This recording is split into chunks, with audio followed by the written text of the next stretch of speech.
Hi, Charlie Kosorik, Jack Bench Woodworking, and today I am on location in Las Vegas, Nevada. And look, it's January. I'm wearing a t-shirt. Can you believe it? I love this town.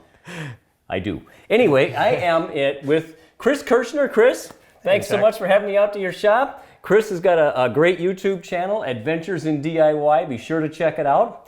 But today, what Chris has got a collection of Japanese tools, and not just Japanese tools, but he's got a lot of vintage Japanese tools. Check this out. Look at this. Japanese whaleback saw.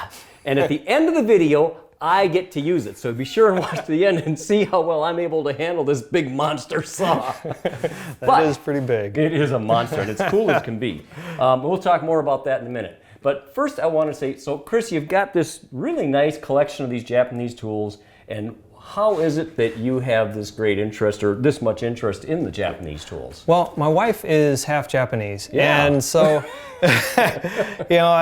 I started looking into more of the Japanese culture whenever we got married, and then I started woodworking about 20 years ago. Okay. So, and then I started looking at that too, and found out that there's, besides there's a little difference between how a Japanese woodworker works than a traditional Western style. Okay. Number one, they don't have a big shop. I mean, you'll see someone in a garage a quarter of this size using hand tools and making small pieces of furniture. In larger shops I've seen where they do have some machines that will get them to a certain point, but then at that point it's all about the craftsperson and their skill with the hand tools and the joinery and the finish work. Okay. And just as a quick example is, they really don't use sandpaper. They'll use a hand plane to put a finish on it. Okay. And they're shaving just these ultra thin shavings off of the furniture. And instead of kind of doing the abrasive finish on it, you're actually cutting the fibers of the wood. So that, just the technical aspect of that and the focus on the craftsmanship and the skill of the person doing it really drew that. That aspect. And the tools themselves are really quite a bit different. They are. And because whenever you're working in a Japanese workshop, you'll see some of them standing sometimes, but a lot of times in a smaller shop, someone will be sitting down. And so you'll have something like a planing board that they're working off of, or these small and you've got a great video on that planing board. Check out the planing board video. But everything is designed so that you can be sitting down and you're pulling it to you, because if you're on your knees or you're sitting down and you try and push, you just don't have that mechanical advantage of just, with the bite of the saw being like this. Right. You really have to stand up for that. Right. So that's one of the differences, is everything is pulled towards you for cutting, including the hand planes. Okay. And let me see, the steel's different too, isn't it? It is. A lot of the tools have laminated steel. So even something as basic as this hatchet, and this is kind of an everyday hatchet over there. Okay. You'll see that there's a thin piece of tool steel with a laminated heavier steel on the outside. And so that gives you a little bit more advantage whenever you're doing something with a hand plane. I mean, feel how heavy that is compared to a traditional blade. This thing is awesome. Tapered, and that's over 1/4 of an inch thick. Right. 5/16 maybe? Yeah.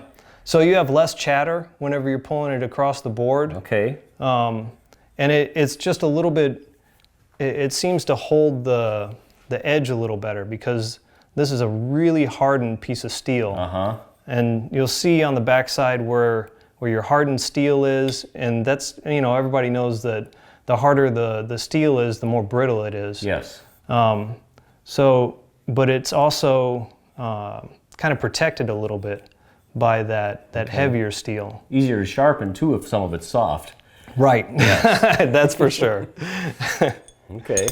And speaking of sharpening, you can't see this on the video, but oh my God, does Chris ever have his tools sharp? This thing here, what do you call this? You know, Knife? this is just kind of an everyday knife. I mean, you can't see in the video, but these things are, oh my God, razor sharp. So, what's your trick for getting them so sharp? Just water stones. Yeah. Just going, you know, you don't have to start from, you know, the lowest grit and then work your way up. As long as you stay on top of your sharpening, there's no reason why you can't go from like your medium stone and then just do a polish on it. You know? What grits are you using? Let me think. I've got an 800 for more of if I've got to shape it a little bit more, and then I've got about a 1200 and then an 8000. Okay, and these are traditional Japanese water stones? You know, I can't afford those. These are manufactured stones that I have. All right. Yeah. But they do an outstanding job, that's for sure. They still do a good job. Okay. Yeah. So walk us through some of these things. You've got these planes over here, so tell me about them. So a couple of these, you know, in the Western planes, you have kind of like a jack plane and things like that, right. That you can use for softwood and hardwood, right? But with the Japanese planes, you'll see where, let me pull up one there.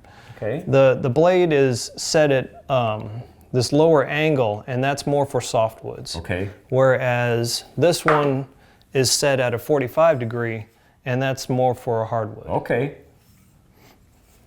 And so then, they're dedicated, yeah, okay. Right, so you kind of have to look at the angle of the blade before you grab a plane. I mean, it just, you'll cut a little bit easier depending on if you grab like the soft for the softwood, obviously. Okay. It's just going to be able to pull through there Now, are a lot these, easier. some of these are new, some of them are vintage? Right, these two are new, Okay. and they were gifts, so one tip is to make sure you are strategic in asking for the holidays. Your presents, yeah. Oh yes, the old Christmas wish list. Yeah, exactly. So, you know, you can pick up like small planes like this. Okay. These are nice gifts. So these two are new, and then these three are vintage, and this is also a vintage piece of steel. All right, cool. And you see that on the back, if the blade gets a little bit loose, they'll even use like glued on sheets of paper. Really? To reseat the blade and make sure it's tight in there. Yeah. Cool. That's kind of, so sometimes you pull off these blades and you see some really old paper in there. All right. And you got this monster mallet thing. Now this is... Yeah, I think this is where they got the idea for Thor's hammer. Okay. Because this thing is huge. It's a solid block of oak. Okay. And I mean, here you go. I mean, that thing is, yeah, right? That's, this is a whopper. Yeah, you don't really want to sit there and hit your chisels with this baby. But if you had something to knock together, you have the soft face here, and then you have a hard face with the metal. All right. And I don't know, what do you think this weighs? About a pound, pound and a half, maybe 2 pounds. That's a pound and a half, my guess. Yeah. Yeah. Yeah, that's a wallop. Yeah, it is. So, okay, what else? You got and this. then we've got my wife gave this to me. She found it someplace. And this is a gimlet. Okay, and how do we... So yeah, you, instead of, you know, you pre-drill holes and things like that, this can sometimes be faster than having to set up a drill if you've just got like 1 or 2 holes. And all it is kind of... Here, you got a piece of wood? Yeah, let's do it. Show it. All right. Yeah, let's make some room here. Okay. All right, so all this is just back and forth. It's drilling right through it. There you go. Wow, and you've got, that's it, you're done. Yeah, you've got a 1/4 inch deep hole there that you can start either a nail in or a screw, all within seconds. That's cool. Yeah. That's cool. Okay, so you talked a little bit about this bad boy here. And what else we got? We've got a couple marking gauges. So the marking gauges are like the plane blades where they're laminated steel. Yeah. You've got the softer metal on top and then the tool steel below. Okay. Even the marking gauge is hollowed, got a hollowed back. And it's sharp, sharp, sharp. Well, you know. Yeah. You gotta keep your tools sharp. Absolutely. Definitely. Keep a sharp edge. And this thing I made whenever I first started. I looked in fine woodworking, and they had the plans for this marking gauge. Okay. And unfortunately, I've lost the little blade. I'll have to make one of those to make up for it. But it's meant to be a one-handed use for a marking gauge. So you loosen it by pulling this way, and then this is free to go back and forth. And then you use your finger and then just push it tight, and then it wedges in there. So you can do some slight adjustments, wedge it up, and then you're ready to pull I like it. the line. Yeah, I like that one-handed thing. And okay, so now we've got the saws, and talk a little bit about these. Okay, so this is a vintage cross-cutting saw.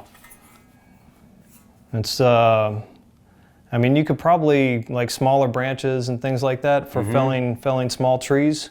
This would work out really great, actually. Okay, and it's got the teeth are different sizes. Right, the teeth start small near the base to help you start, and then as you get towards the tip, they get larger. Okay.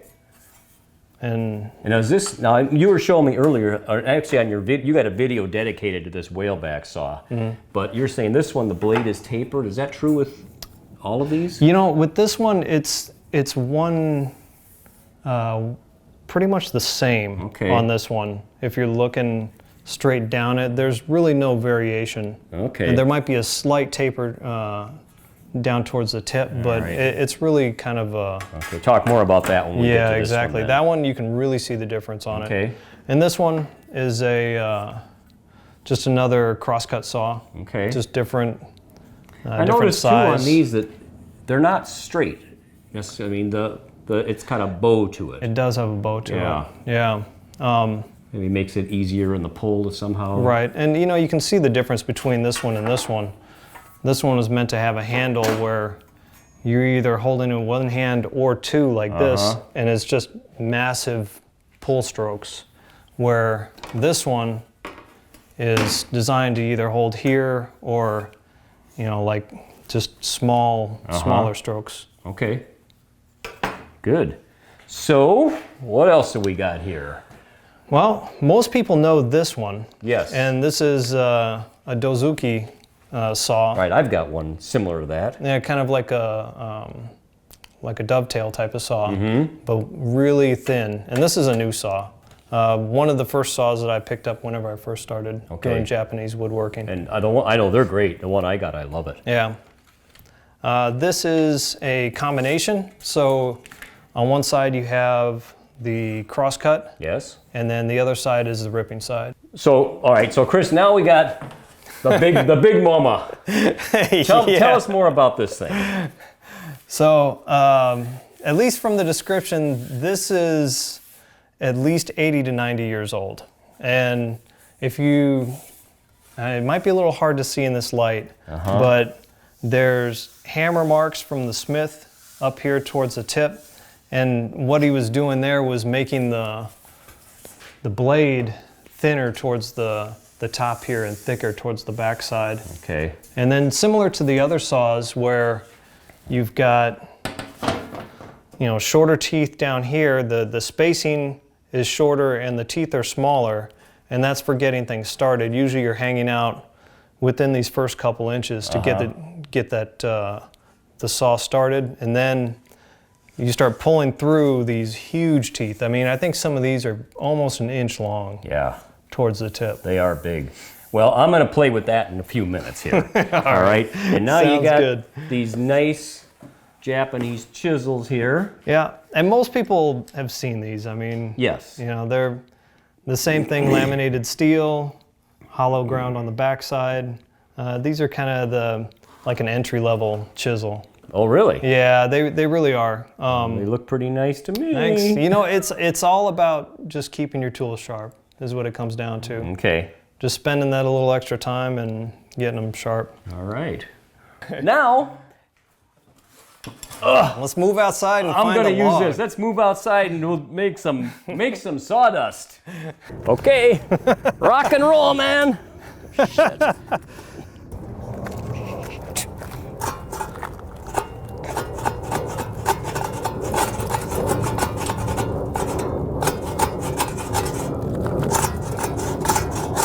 Look at that.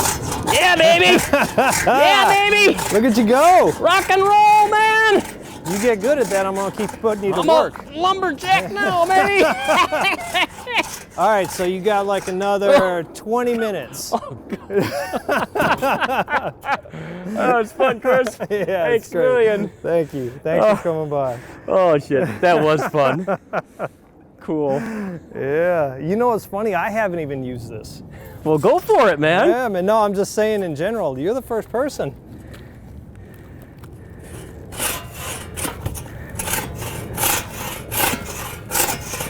Gotta let the saw do the work, Yeah. because there ain't no other way to make it happen. That is the truth.